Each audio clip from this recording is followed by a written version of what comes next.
नमस्कार दोस्तों, मैं हूं विभोर और आपका एक बार फिर से स्वागत करता हूं मेरे यूट्यूब चैनल पर जिसका नाम है लर्न लॉ विद विभोर।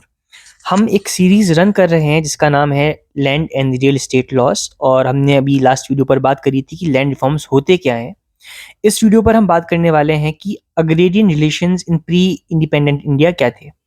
तो जैसे हमने पिछली वीडियो में बात करी थी, लैंड रिफॉर्म्स का मतलब होता है अमीरों से लैंड लेकर के गरीबों तक दे देना। In simple words, in general terms, ये एक बेसिक आइडिया है बिहाइंड लैंड रिफॉर्म्स। ठीक है, तो इस वीडियो पर हम बात करने वाले हैं कि अग्रेरियन रिलेशंस इंडिया पर किस तरीके के थे during the pre independent India. अब इंडिया आज़ाद हुआ 1947 पर। उससे पहले इंडिया को रूल करा ब्रिटिशर्स ने, और ब्रिटिशर्स से पहले थे मुगल्स और बाकी डायनेस्टी, अलग अलग टाइप की डायनेस्टीज थी अलग अलग जगहों पर। ठीक है, तो जब हमको मुगल्स रूल करा करते थे, एक बहुत इंटेलेक्चुअल फाइनेंस वाले बंदे थे जिनका नाम था राजा टोडरमल। अकबर के टाइम पर उन्होंने एक रेवेन्यू दिया था, सिस्टम ऑफ रेवेन्यू कलेक्शन। वो काफ़ी हद तक इंडिया पे फेमस था और काफ़ी हद तक प्रेवेलेंट था। पर जब अंग्रेज आए, अंग्रेजों का इंडिया आने का पर्पस था टू जनरेट मैक्सिमम प्रॉफिट। वो इंडिया पैसा कमाने के लिए आए थे। ईस्ट इंडिया कंपनी आई थी कि वो अपने रेवेन्यू को और ज़्यादा जनरेट कर सकें।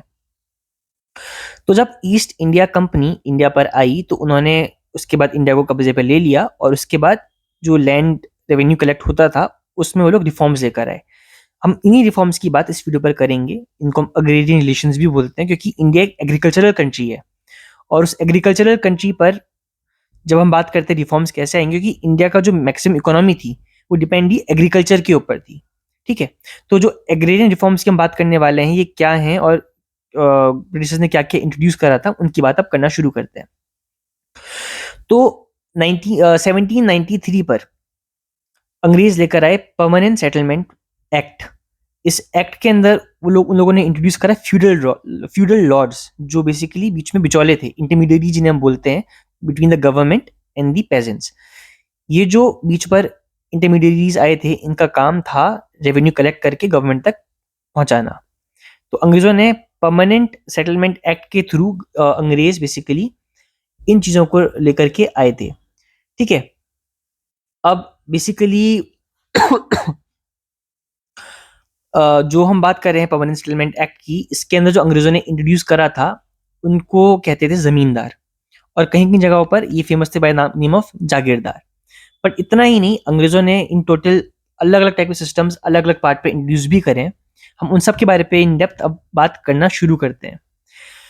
ठीक है, तो अंग्रेज बेसिकली लेकर के आए थे जमींदारी इन बंगाल वाले एरिया पर, रॉयतवारी इन साउथ इंडिया, एंड फिर महलवारी इन अवध और आगरा वाले एरिया पर।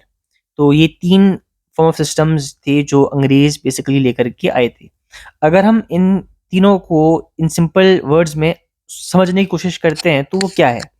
अगर हम बात करते हैं ज़मींदारी की, तो ज़मींदारी बेसिकली लैंडलॉर्ड बेस्ड सिस्टम, जो हमने बात करी परमानेंट सेटलमेंट एक्ट के बाद बीच में लोग बिचौलिए लेकर के आ गए थे। अब सपोज ज़मींदार का मतलब क्या है, वो एक लैंडलॉर्ड है। मैं पेजेंट हूँ, मेरे ऊपर एक लैंडलॉर्ड है और उसके ऊपर गवर्नमेंट है। जितना भी लैंड है वो गवर्नमेंट ओन करती है, हुए आ रही है।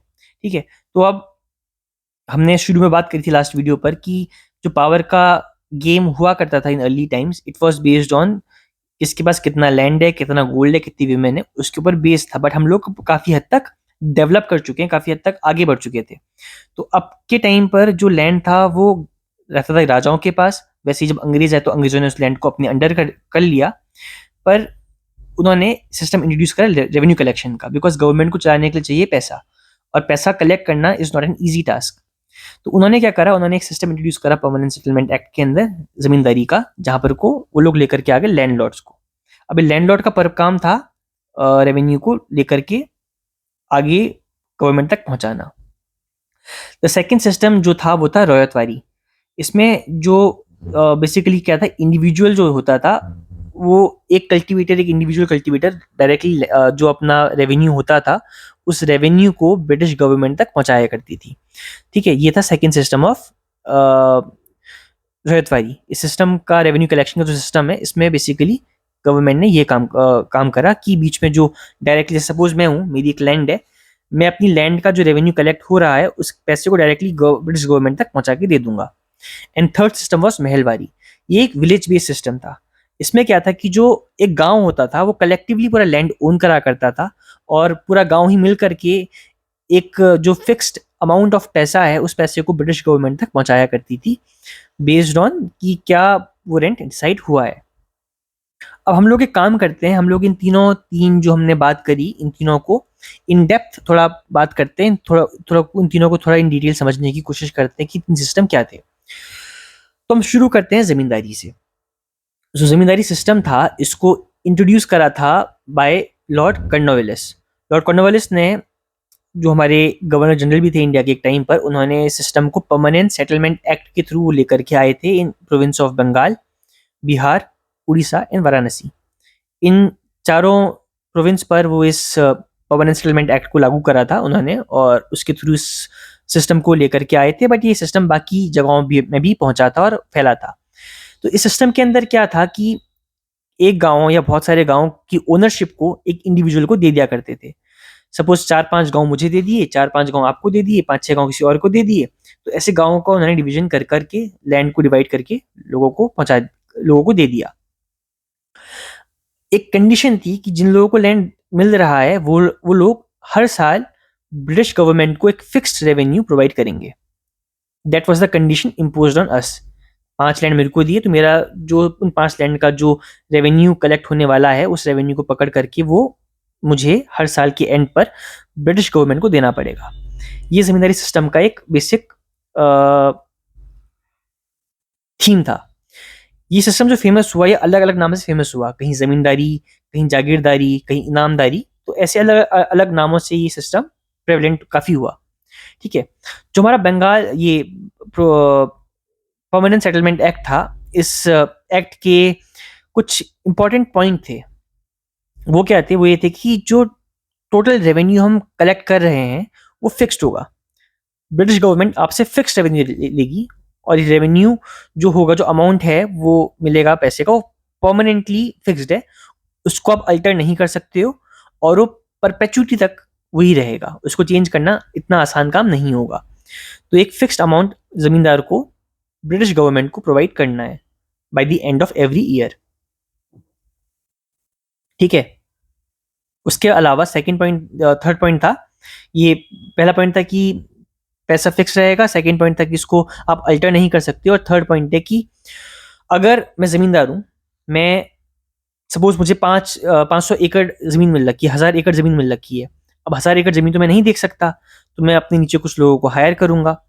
अब अगर कोई फार्मर है, कोई टिलर है, कोई कल्टीवेटर है, वो मेरे लैंड पर काम कर रहा है, तो मेरे पास पावर है कि मैं उसको डिफॉल्ट डिक्लेयर करके उस लैंड से बाहर निकाल के फेंक सकूं। This was the right given to me by the British government. अगर मेरे लैंड पर मैंने किसी को एज अ रेंटली रखा है, वो मेरे लैंड पर आकर के कल्टीवेशन कर रहा है, और मुझे लगता है कि पैसा नहीं दे पा रहा है मुझे, तो मैं उसको अपने लैंड से बिना किसी कुछ करे उसको मैं लैंड से निकाल सकता था। That was the power given to me by British government. इसमें एक इंटरेस्टिंग चीज़ ये थी कि अगर मैं ज़मींदार हूँ और मैं ब्रिटिश गवर्नमेंट को साल के एंड पर रेवेन्यू नहीं दे पाया, तो जो मेरा ओनरशिप होती थी उस पर्टिकुलर लैंड की, पर्टिकुलर गांव की, उसको ऑक्शन कर देते थे। और ऑक्शन करने के बाद जो पैसा मिलता था, उस पैसे से ब्रिटिश गवर्नमेंट अपना रेवेन्यू ले लिया करती थी। तो होता क्या क्या था बेसिकली सिस्टम के ऊपर कि मैं ज़मींदार हूँ, अब मेरे अंदर कुछ लोग काम कर रहे हैं, तो मैं उनसे वो फसल, अनाज बना रहे हैं, बाकी चीज़ें ग्रो कर रहे हैं और उसको बेच रहे हैं, तो मैं उनसे हर महीने का, हर साल का कुछ रेवेन्यू कलेक्ट कर रहा हूँ।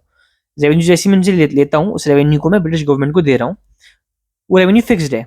तो अगर मैं, जो मेरे नीचे लोग काम कर रहे हैं, उनका रेवेन्यू बढ़ा दूँ, तो मुझे होता था प्रॉफिट। तो ऐसे ज़मींदार लोग क्या करा करते थे, वो अपने प्रॉफिट के चक्कर पर अपना काफ़ी ज़्यादा पैसा लिया करते थे, और ब्रिटिश गवर्नमेंट पैसा देने के बाद जो उनके वहाँ कल्टीवेटर्स थे, जो फार्मर्स थे, उनको काफ़ी हद तक परेशान करा करते थे। So this was the ज़मींदारी system that was prevalent. अब इसमें एक चीज़ और होना शुरू हुई कि मैं ज़मींदार हूँ, मेरे पास 1000 एकड़ ज़मीन है। अब इस 1000 एकड़ ज़मीन को तो मैं नहीं देख सकता, बिकॉज़ वो पॉसिबल नहीं है कि मैं बार-बार जाकर के हर ज़मीन को देखूँ और देखूँ कि वहाँ ज़मीन में क्या हो रहा है। तो मैं ज़मींदार हूँ, मैं ब्रिटिश गवर्नमेंट और उन पेजेंट्स के बीच पर इंटरमीडिएरी हूँ। अब मैं और उन जो मेरे वहाँ लोग काम कर रहे हैं उनके बीच पर कुछ लोगों को और ऐड कर दूंगा जो मेरी तरह इंटरमीडिएट काम करेंगे, and this people will provide me the revenue, और ये लोग भी कमीशन लेंगे। तो ये सिस्टम आना शुरू हो गया, और इसके बाद जो पेजेंट्स थे, जो कल्टिवेटर्स थे, उनका बहुत ज़्यादा एक्सप्लॉइटेशन हुआ। The second drawback of this system of revenue reform was कि मैं ज़मींदार हूँ, मेरे पास 1000 एकड़ ज़मीन है, मुझे पैसा मिल रहा है, मुझे क्या फ़र्क पड़ता है कि वो ज़मीन बंजर हो कुछ भी हो, क्योंकि जो लोग काम कर रहे हैं वो उनकी परेशानी होना शुरू हो गई। तो मैंने उस लैंड पे जो इन्वेस्टमेंट करना चाहिए था, फर्टिलाइजर्स का, बाकी चीज़ों का, वो मैंने कभी नहीं करा। अब जो फार्मर्स हैं वो ग्रो नहीं कर पा रहे थे, उनके ऊपर काफ़ी हद तक प्रॉब्लम्स आना शुरू हो गई, और जो हमारा एग्रीरियन जो चीज़ें होना चाहिए था, जो डेवलपमेंट होना चाहिए था, वो चला गया डिक्लाइन पर। So this is what happened in जिम्मेदारी सिस्टम। ठीक है, अब हम बात करते हैं सेकंड फॉर्म ऑफ सिस्टम की, जो है रैयतवारी। जमींदारी पर अंग्रेजों ने बेसिकली फार्मर्स और गवर्नमेंट के बीच पर इंटरमीडिएरी बिठा दिए, जो थे जमींदार। रैयतवारी सिस्टम पर ऐसा नहीं हुआ। रैयतवारी सिस्टम था एंशिएंट सिस्टम जो फॉलो करते करते आ रहे थे, उसी की तरह वाला सिस्टम था। इसको इंट्रोड्यूस करा था सर थॉमस मुनरो ने इन मई 1820, और पहली बार सिस्टम आया था in the area of south India. वहाँ से ये मिड 19th सेंचुरी पर पहुँच गया था, बॉम्बे वाले एरिया पर। और इस सिस्टम पर क्या होता था, मैं सपोज एक कल्टिवेटर हूँ, मेरे पास एक लैंड है, मैं डायरेक्टली जो रेवेन्यू जनरेट होगा उसको अंग्रेज गवर्नमेंट तक पहुँचा के दूंगा। ये है रैयतवारी सिस्टम। ज़मींदारी सिस्टम पर मैं जो पैसा रेवेन्यू कलेक्ट होगा उसको ज़मींदार को दूंगा, ज़मींदार पैसा ब्रिटिश गवर्नमेंट को देगा। इस सिस्टम पर मैं डायरेक्टली जा करके पैसा ब्रिटिश गवर्नमेंट को दूंगा, तो मेरे पास लैंड की कंप्लीट ओनरशिप है। जो लैंड है, मेरी मर्जी, मैं उस लैंड का क्या करूँ, उस लैंड को मैं बेचूँ, उस लैंड को मैं रेंट पर दूँ, उस लैंड को मैं गिफ्ट कर दूँ, सब का सब पूरा चीज़ें मेरे पास है। और जो ये लैंड होगा, इस लैंड को मैं रेवेन्यू डिपार्टमेंट पे जा करके रजिस्टर भी करा सकता हूँ। मैं किसी को गिफ्ट दूंगा तो वो रेवेन्यू डिपार्टमेंट में जाकर के खुद के नाम पर उस ज़मीन को रजिस्टर भी करवा सकता था। इस सिस्टम के अंदर कुछ चीज़ें, जो प्रॉब्लम्स थी, वो सॉल्व हो गई। और दिक्कत ये थी कि मुझे हर साल के एंड पर ब्रिटिश गवर्नमेंट को कुछ पैसा देना है। अगर मैं ना दे पाऊँ तो वही पुराना सिस्टम की ऑक्शन कर देंगे, मुझे परेशान करेंगे। वो प्रेवलेंट था। उसके अलावा पर एब्सोल्यूट ओनरशिप लैंड की मेरे पास में रही, वह ज़मींदार के पास थी या मेरे पास रही। इसमें कुछ फ़ायदे मुझे मिलना शुरू हो गए। ठीक है, और जब तक मैं ब्रिटिश गवर्नमेंट को लैंड दे रहा हूँ, मुझसे उस ज़मीन को कोई नहीं ले सकता, वो ज़मीन मेरी ही रहेगी फॉर परपेचुइटी। द मोमेंट मैंने रेवेन्यू देना ब्रिटिश गवर्नमेंट को खत्म बंद कर दिया, तो उस टाइम पर मुझसे वो लैंड लेकर किसी और को दिया जा सकता था। बट अदर देन दैट, वो लैंड कंप्लीटली मेरा है, मेरी मर्जी उस लैंड का मैं क्या करूँ। ठीक है, जो फाइनल सिस्टम है वो है महलवारी। अगर आपने एक मूवी है लगान, उसको देखा है, तो वो मूवी काइंड ऑफ सिस्टम के ऊपर ही बेस्ड है। लगान अगर आपको याद होगी, उसमें कुछ लोग एक गेम खेलते हैं कि उनका लगान माफ हो जाए। ठीक है, एक गेम खेला जाता है। अगर आपको याद होगा, उसमें एक राजा होता है जो कुछ 3-4 गाँव का राजा है, और वो गाँव के लोगों से रेंट कलेक्ट करके उसको ब्रिटिश गवर्नमेंट को देता है। तो जो ये रिफॉर्म था, जो ये सिस्टम ऑफ रेवेन्यू कलेक्शन था महलवारी का, ये ब्रिटिशर्स लेकर आए थे थ्रू लास्ट सेटलमेंट। इस सिस्टम पर क्या हुआ कि जो सिस्टम आया, ये आया आगरा, अवध और पंजाब वाले एरिया पर। तो जो विलेज कम्युनिटी थी, वो डायरेक्टली आकर के पूरा जो पैसा थी वो लिया करती थी। बेसिकली जो विलेजर्स थे, जो गांव वाले लोग थे, वो कंप्लीटली पूरे लैंड को ओन करते थे कलेक्टिवली। लाइक अगर मैं गांव का पार्ट हूँ, हम 10-15 लोग हैं, हम गांव के एक मेंबर हैं, तो हम 15-20 लोग या सपोज 100 लोग गांव में रहते हैं, 100 के 100 लोग, जितने भी गांव का एरिया है उसके हम 100 के 100 लोग कलेक्टिवली ओनर हैं। लाइक मैं उस पर्टिकुलर एरिया का ओनर नहीं हूँ, हम पूरा गांव एज अ गांव ओनर है। ठीक है, तो इस सिस्टम पर क्या होता था कि अ, हम गांव के लोग मेहनत करके पैसा ब्रिटिश गवर्नमेंट को पहुंचाते थे थ्रू बीच में एक आदमी होता था जिसका नाम था इंटरमीडियरी। ही वॉज लंबरदार, और कुछ जगहों पर इनको नंबरदार भी बोला जाता था। अगर आपने लगान देखी, मैं इसको एग्जाम्पल फिर दे रहा हूँ, लगान देखी है, तो लगान पर एक राजा होता था, 3-4 गांव का एक राजा है। वो उन 4 गांव का एक लगान तय करता है, और उन 4 गांव के लोगों से उस लगान को लेता है, और उस लगान को लेकर के वो एक जो सेकंड टीम का जो कैप्टन होता है, उस कैप्टन को पैसा प्रोवाइड करता था। तो इस कैप्टन को बोलते थे सेटलमेंट ऑफिसर। जो कैप्टन उसमें मूवी में कैप्टन बना है, जो बंदा बाकी जगह होते थे उसको हम बोलते थे सेटलमेंट ऑफिसर।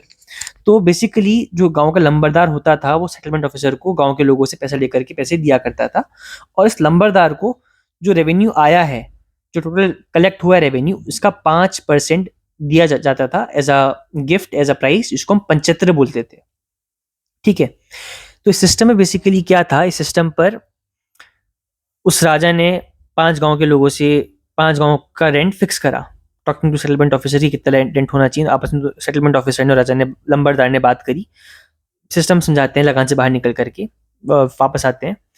एक सेटलमेंट ऑफिसर है जो ब्रिटिश क्राउन को, ब्रिटिश गवर्नमेंट को रिप्रेजेंट कर रहा है। एक लंबरदार है जो इस गांव के लोगों को रिप्रेजेंट कर रहा है। इस गांव का हेड भी हो सकता है, ये कोई भी हो सकता है जो इस गांव से, इस गांव का हेड है या इस गांव का रिप्रेजेंटेटिव है। ठीक है, तो ये सेटलमेंट ऑफिसर, ये लंबरदार आपस में मिलकर के लगान तय करते थे, ये लोग रेंट रेवेन्यू तय करते थे। उसके बाद जो लंबरदार होता था ये गांव के लोगों से उस रेंट को कलेक्ट करता था, बिकॉज इनकी ड्यूटी थी गांव के लोगों की कि वो कलेक्टिवली लोग मिलकर के जो उपज होती थी उसको यहाँ तक पहुंचा कर दें। उसके बाद जैसे ही पैसा निकल कर रेवेन्यू कलेक्ट होगा, इस रेवेन्यू को दे देगा सेटलमेंट ऑफिसर को, और सेटलमेंट ऑफिसर इसके बदले लंबरदार को 5% प्रोवाइड करेगा of the total revenue collected, जिसको हम पंचत्र बोलते थे। This was the Mahalwari system. गांव, जो उसमें गांव वर्ड है, उसको महल की तरह हम डिग्निफाई करा करते थे। ठीक है, तो ये 3 सिस्टम थे ब्रिटिशर्स लेकर के आए थे। अब सिस्टम्स में हमने देखा कि किस तरीके से जो गरीब होगा उसका कितना एक्सपेक्टेशन हो सकता है, बिकॉज अगर 5% की बात आए, कमीशन लेने की बात आए, तो ये इंसान भी कमीशन के लिए इन लोगों को परेशान कर सकता था। ज़्यादा रेवेन्यू आएगा, ज़्यादा कमीशन मिलेगी। वैसे ही जमींदारी सिस्टम के ऊपर भी सेम चीज प्रॉब्लम्स थी कि जमींदार लोगों को बहुत एक्सप्लॉइट करा करता था, और रैयतवारी के अंदर भी सेम प्रॉब्लम्स थी कि अगर रेवेन्यू ना दे पाऊँ तो मेरा लैंड जब्त हो जाएगा, मुझे बहुत मेहनत करनी पड़ेगी, लैंड में कुछ ना कुछ करते रहना पड़ेगा। तो जब गवर्नमेंट ऑफ इंडिया बनी, जब 47 में हमको आज़ादी मिली, हम लोग लेकर के आए लैंड रिफॉर्म्स। अगली वीडियो पर हम उन्हीं लैंड रिफॉर्म्स की बात करेंगे कि उनकी नीड क्या थी, हम उनको क्यों लेकर के आए, उनका क्या इंपॉर्टेंस थी, और उसके आने के बाद क्या क्या हुआ। नेक्स्ट वीडियो पर हम इन चीज़ों की बात करेंगे। आशा करता हूँ आपको ये 3 सिस्टम ऑफ रेवेन्यू कलेक्शन जो ब्रिटिशर्स ने इंट्रोड्यूस करा था आपको समझ में आ गए हों। तो thank you very much for watching this video. अगर आपको वीडियो पसंद आई है तो उसको लाइक करना, चैनल को सब्सक्राइब कर देना, और अगर आपके कुछ क्वेश्चंस हो तो आप मुझसे पूछ सकते हो इन कमेंट, या आप मुझे इंस्टाग्राम पर रीच आउट कर सकते हो। मेरा जो हैंडल है वो है @द_विभूर तिवारी। तो आज की वीडियो में बस इतना ही। हम अगली वीडियो में बात करेंगे land reforms in India. Thank you so much for watching this video.